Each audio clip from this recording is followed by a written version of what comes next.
네, 우리 창세기 계속 말씀 살펴보고 있는데요. 오늘은 7번째 시간입니다. 빼앗긴 하나님의 축복이라고 하는 제목으로 함께 말씀 살펴보도록 하겠습니다.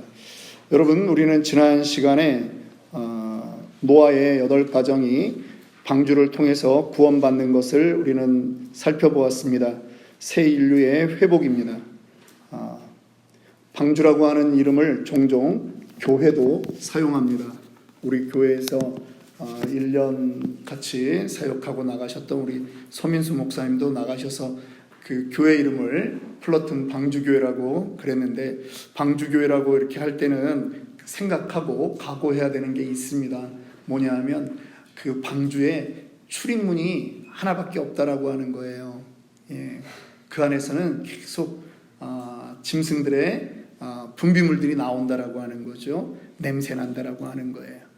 교회는 하나님이 원하시는 교회의 모습은 성결하고 깨끗한 것이 맞습니다. 그러나 죄된 본성을 가지고 있는 우리들이 모여 있기 때문에 교회에서 완전히 깨끗해진다라고 하는 것은 이게 우주적 교회의 개념에서는 가능해요. 그러나 로컬 처치의 모습 속에는 항상 어려움이 있을 수 있는 것입니다. 각오해야 되는 거예요.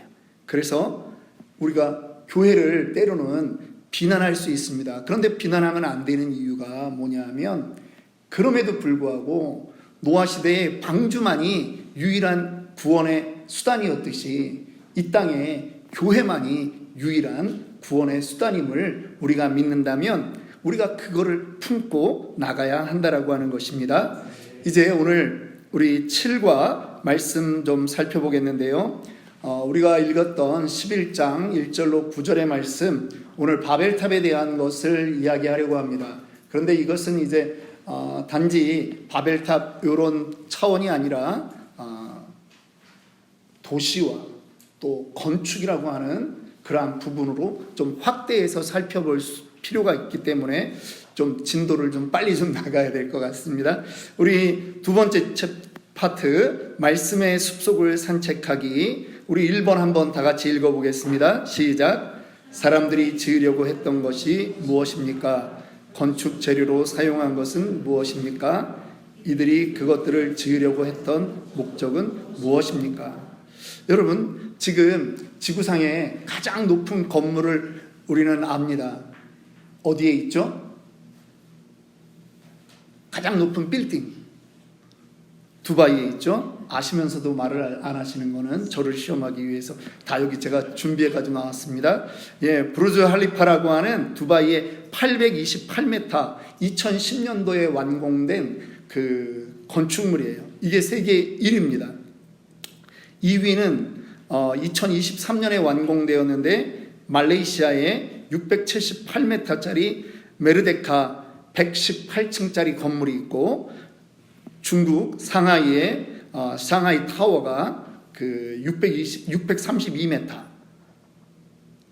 제가 갔을 때 못 봤네요. 2015년에 완공된 거라서. 그리고 사우디아라비아의 그 메카의 시계탑 건물 601m짜리가 있습니다. 그리고 또 중국의 599m 션전이라고 하는 홍콩 접경 지역에 있는 핑안 국제금융센터가 있습니다. 우리 서울에도 있습니다. 6위. 어디요? 롯데타워. 서울, 석촌호수 옆에 그 롯데타워.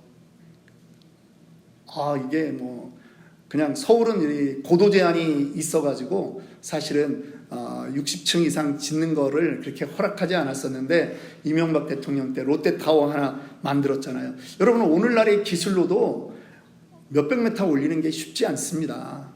그런데 지금 이 사람들이 바벨탑을 지을 때 뭐라고 해요? 우리가 어디까지 닿자? 하늘까지. 가능합니까? 가능하지 않습니다. 그런데 그 불가능한 일들을 해보겠다라고 그들이 하는 거죠. 높이 쌓으면 하늘까지 닿는다, 그런 차원이 아니라 사실은 이것은 우리가 이것으로 모이자라고 하는 거예요. 흩어짐을 면하자라고 하는 거죠. 흩어짐을 면하면 우리는 살 수 있다. 홍수처럼 우리가 죽음으로 가지 않고 에덴처럼 우리가 쫓겨나지 않고 우리는 우리의 영역을 가질 수 있다. 그게 그들의 마음이었다라고 하는 것이에요. 그런데 이것을 하나님이 기뻐하지 않는 이유는 그냥 단순히 이것이 높은 탑이기 때문에 하나님이 기뻐하지 않느냐, 그것이 아니에요.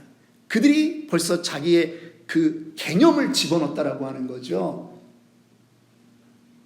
하나님보다 더한 개념이 있다라고 하는 거예요.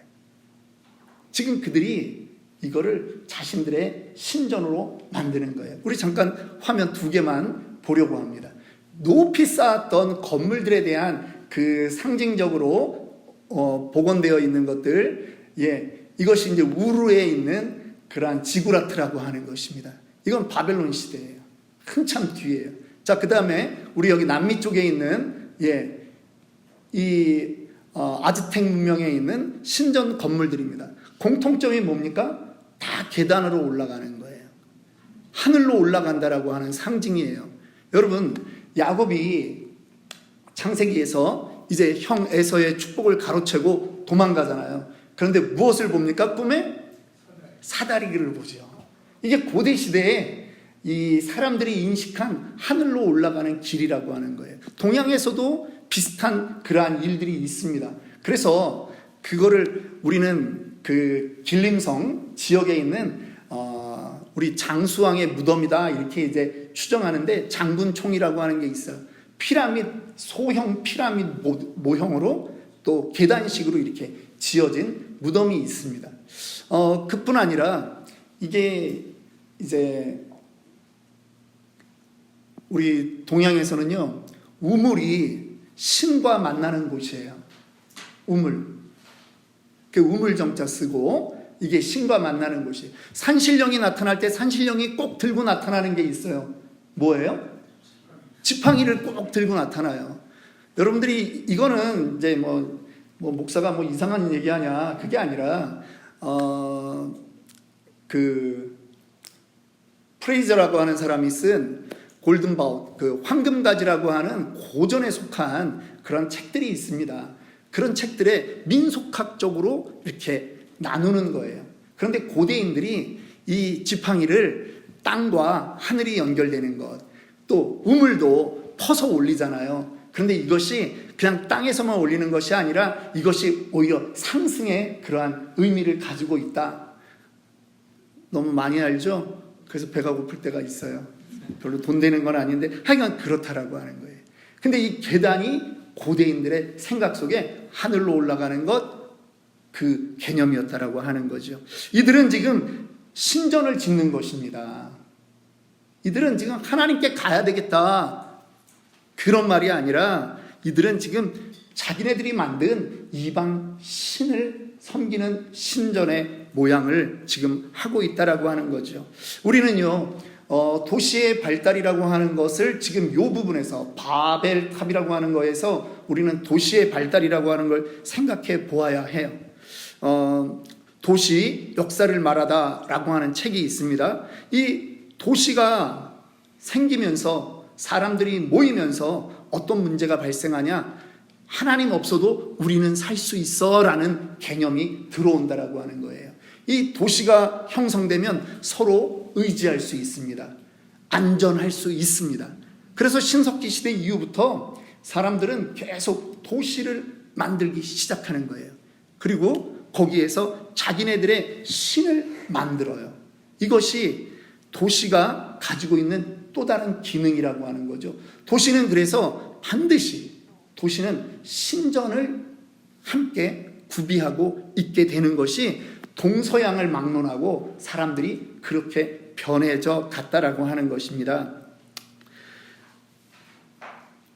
이들은 구원의 하나님을 알고 있었습니다. 그런데 시대가 가면서 그들은 스스로 구원해야 되겠다라고 하는 마음이 들게 된 것입니다.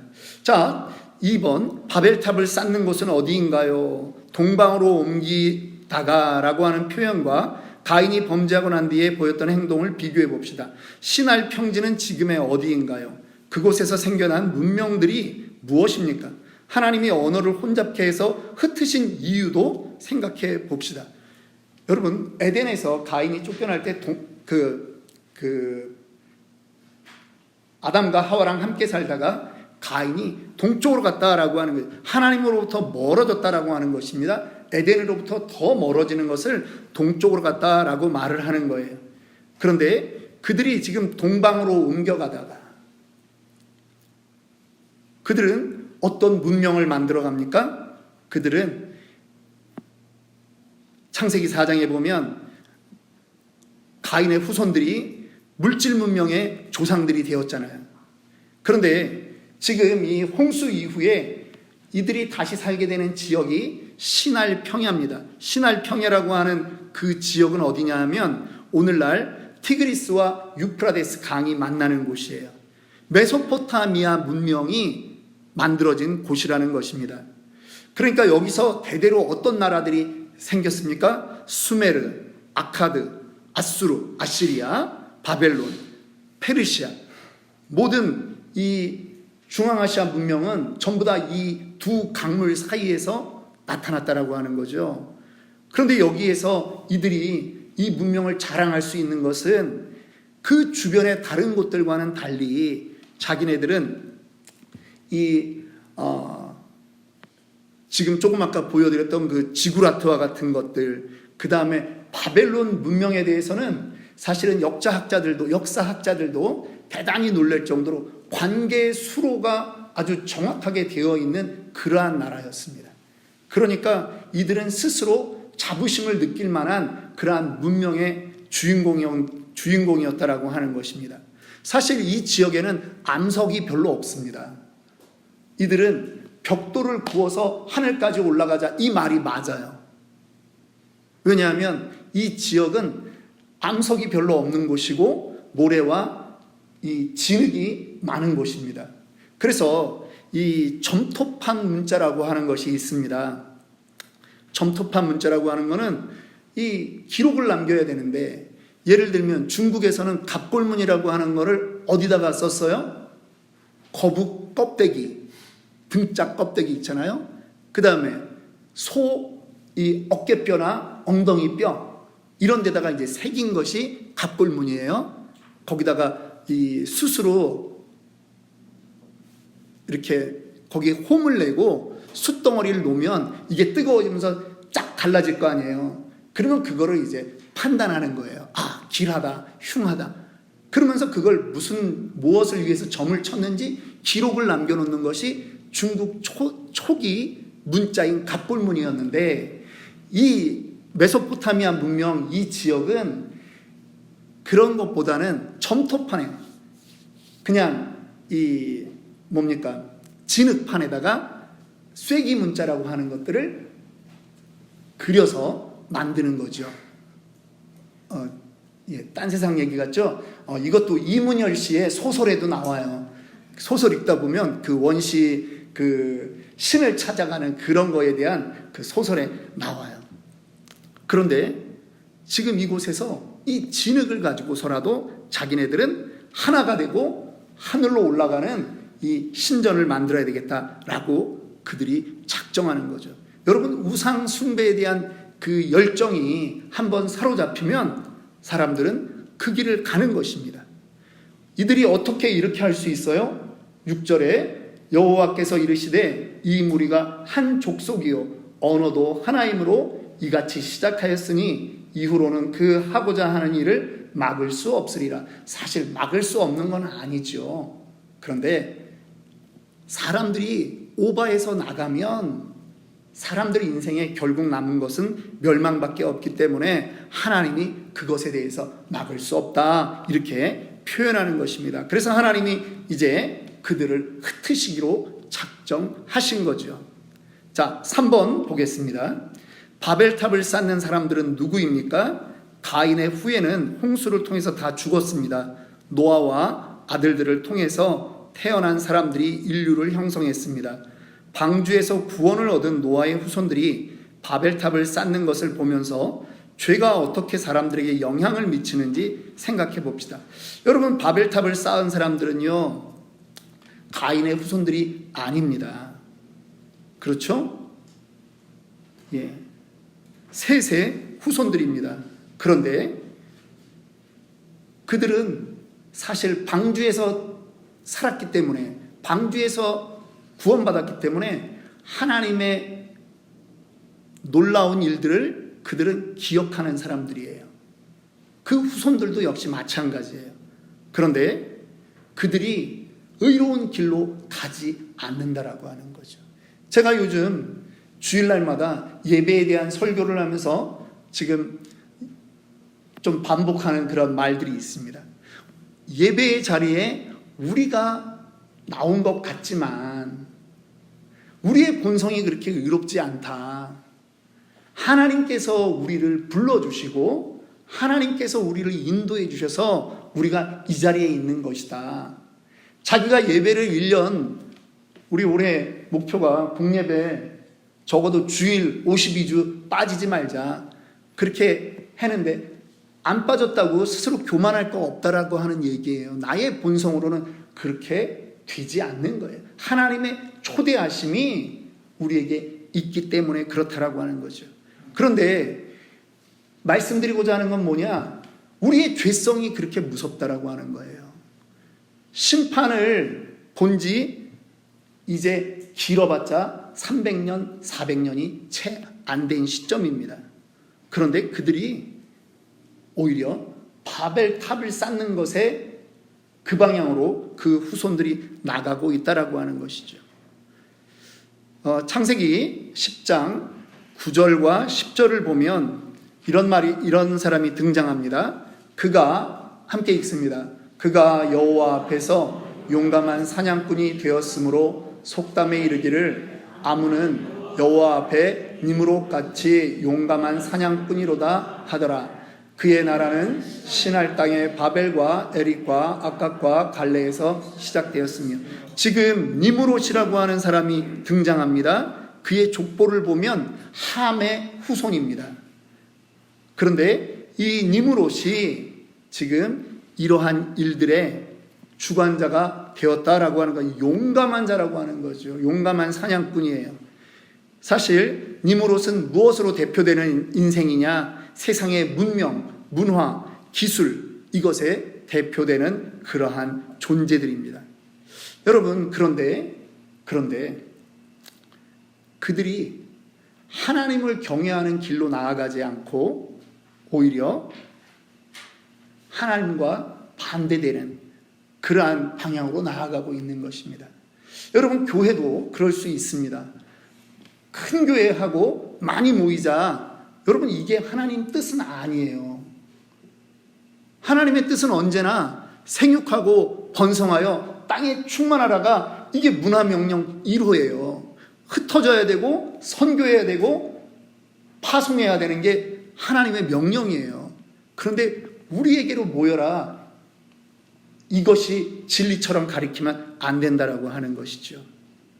니므롯은 남들이 흠모할 만한 용감한 사냥꾼의 전형입니다. 그래서 그의 문화를 사람들이 따라가는 거죠. 유혹받는 것입니다. 4번 보겠습니다. 바벨탑을 쌓은 것은 언제 일어난 사건인가요? 이것은 노아 홍수가 끝난 뒤 몇 년이 지난 뒤일까요? 노아의 후손으로 태어난 사람들이 이렇게 빨리 하나님을 떠난 것을 보면 무엇을 느낍니까? 인간은 가만히 두면 어느 방향으로 가게 될까요? 이것을 보면서 우리에게 은혜가 필요한 이유를 나누어 봅시다. 10장 25절이 있나 모르겠네요. 10장 25절이 보면 그 족보에 간단한 그런 제가 안 올려놓은 것 같아요. 바벨탑을 쌓은 이 세대를 보면 노아로부터 약 5대 손 후손들입니다. 그러면 이 길게 봤을 때 이들이 바벨탑을 쌓을 때 그 사건은 약 340년 이후 그러한 사건이 된다라고 하는 것입니다. 그리고 우리는 여기서 더 좀 생각해 봐야 되는 게 있는데, 이 노아와 그 세 아들들은 하나님과 언약을 맺은 사람들입니다. 노아만 비밀리에 장막 속에서 언약을 맺은 게 아니라 그 가족들이 방주에서 나와서 제사 지낼 때 하나님이 무지개를 보여주고 언약을 했던 것입니다. 그런데 몇백 년이 안 돼서 사람은 쉽게 죄악의 방향으로 들어가는 거죠. 무엇이 생각납니까? 갈라디아서 1장 6절이 생각나지 않습니까? 사도 바울이 이 소아시아 지역에서 복음을 전했습니다. 교회를 세웠습니다. 그리고 오리지널 복음을 제대로 전하고 돌아왔는데 안디옥으로 오자마자 얼마 지나지 않아서 무슨 말이 들립니까? 거짓 선지자에게 속아서 지금 그쪽으로 넘어갔다라고 하는 말이 들리는 거예요. 6장 같이 읽습니다. 그리스도의 은혜로 너희를 부르신 이를 이같이 속히 떠나 다른 복음을 따르는 것을 내가 이상하게 여기노라. 사도 바울은 계속 얘기했어요. 다른 복음은 없다.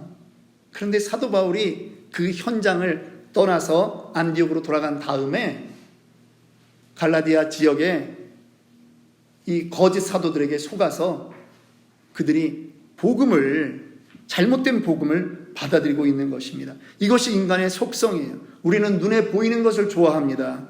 그리고 들리는 것에 더 많은 것을 따라가게 되어 있습니다. 유혹에 끌리는 것이 사람의 본성이라고 하는 거예요. 그래서 하나님이 우리를 한순간도 지켜주시지 않으면 우리는 죄악으로 갈 수밖에 없어요.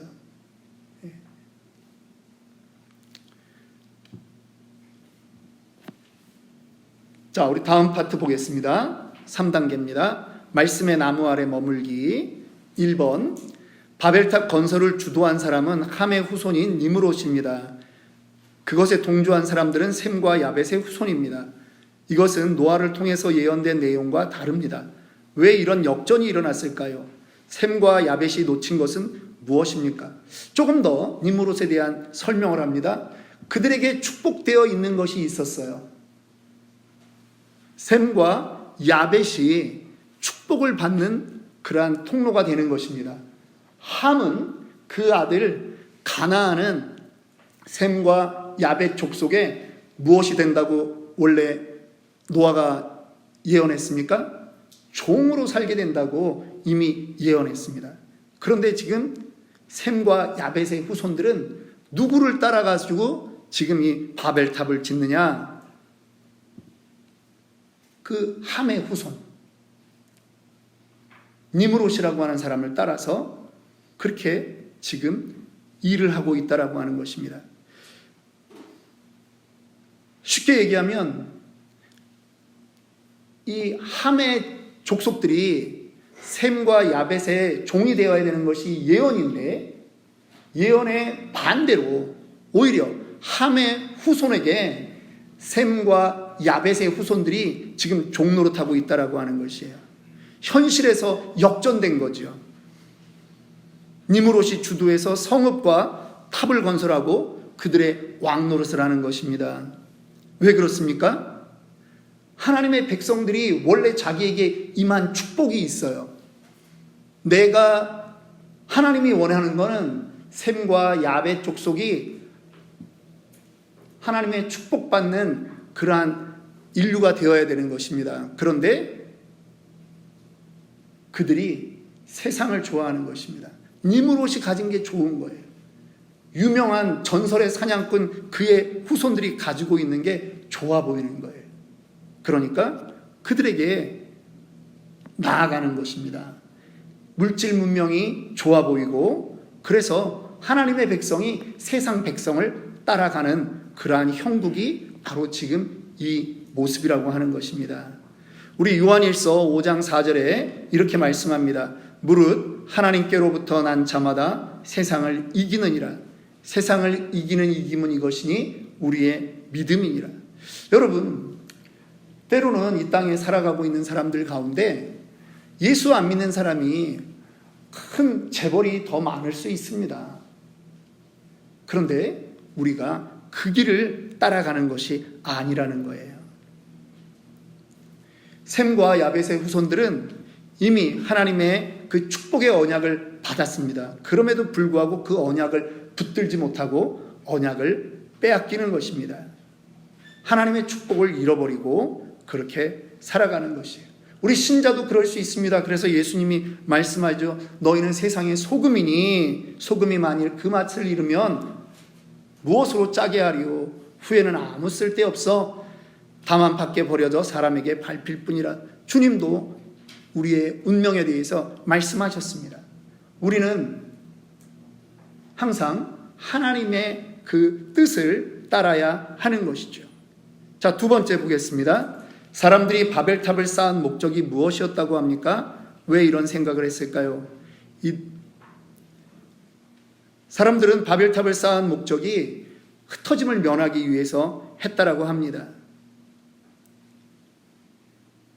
그런데 그들이 궁극적으로 쌓으려고 했던 것은 두려움에 대한 반응인 거죠.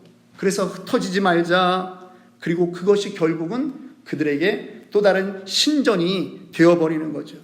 여러분, 그 도시라고 하는 그 도시 역사를 말하다 그 책을 보면 이 도시 자체가 신전이 되는 겁니다. 도시 자체가 우상이 되는 거예요. 요즘 한국의 프로 중에는 자연인? 나는 자연인이다. 제가 그냥 몇 번밖에 못 봐가지고 나는 자연인이다. 사람들이 도시에 살다 보니까 이제는 그냥 막 나는 자연인이다 하고 막 자연으로 들어가는 일들이 있는데요. 세상에 사람들이 다 그럴 수 있을까요? 도시를 떠나면 두려워하는 거예요. 도시를 떠나면 무서워합니다. 그래서 리더들은 그것을 압니다. 도시에 좋은 것을 둡니다. 로마 시대 때 독재를 했던 사람들이 있습니다. 그러면 도편 추방법이라고 하는 게 있어요. 투표를 해서 이 사람을 추방하는 거예요.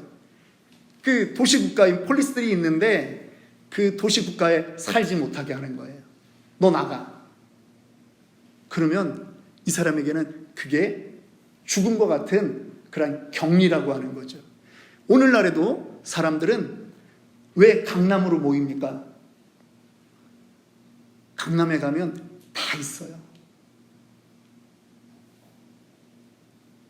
강남에 아산병원이 있고 삼성의료원이 있고요. 다 있어요. 강남에 가면 학군이 좋아요. 그래서 사람들은 강남으로 모이는 거예요. 요즘 이런 말도 있습니다. 천당 밑에 분당이라고. 여기가 좋사오니 그렇게 되는 거예요. 사람도 신분을 나누는 거예요.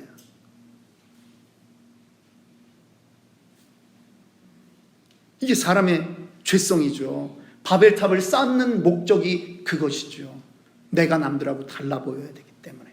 그거를 이용하는 사람들이 고대에는 사제들, 신전 관리하는 사람들이었거나 정치가들이었다면 오늘날은 우리도 이용하고 있는 거죠. 3번 읽겠습니다. 바벨탑 꼭대기를 하늘에 닿게 하자라고 하는 것과 우리 이름을 내자라고 하는 것으로 알 수 있는 이들의 의도는 무엇입니까?